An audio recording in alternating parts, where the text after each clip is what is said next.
طاهر والطولية على طول اطول من لازم في شحيبر بيزيد مع فريق على طول. لسه شحيبر عايز يعدي فوق.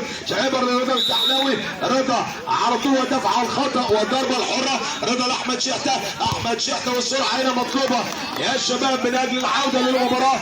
قلت مباراه تحديد الصاعد لازم فريق ابو حسين يفوز. ملعوبه البينيه مره ثانيه عايز يعدي فوق شحيبر والتصويبه مش مظبوطه لضربه مرمى. طاهر والطوليه ارضيه على طول ملعوبه مره ثانيه والتصويبه على طول تطلع لضربه مرمى. سعد لاحمد شحته. يلا احمد شحته. احمد عايز يعدي فوق على وسط ملعب. احمد بالمهاره عند رضا الكحلاوي. رضا عدى وفات. رضا على طول تطلع للركنيه وانذار لاحمد هاني.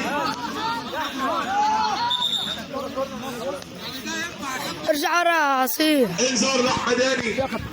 لو احنا واحد من الزقازيق كان عمل لعبتهم ضربه ركنيه لفريق ابو حسين.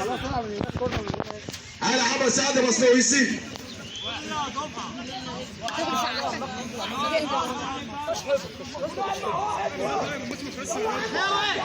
سعد بسطويسي.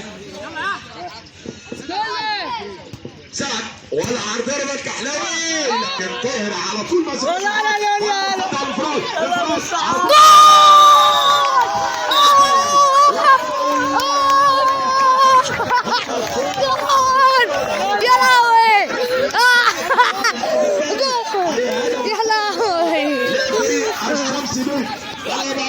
احمد شحته. احمد على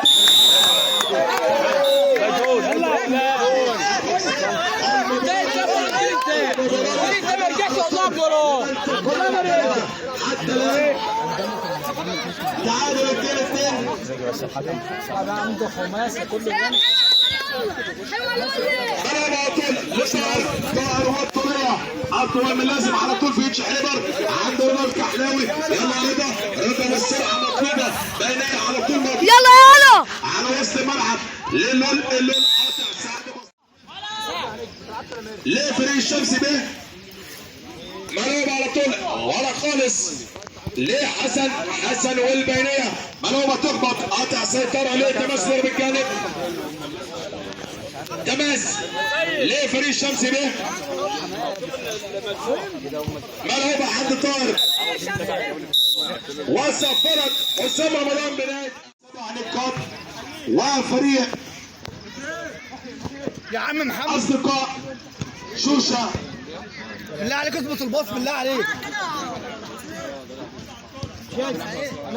يا محي يا عم محمود مسك دين اللعيبه يا اخي. انت سواء فاضي ليه؟ اصدقاء شوشه 3 نقاط من مباراتين.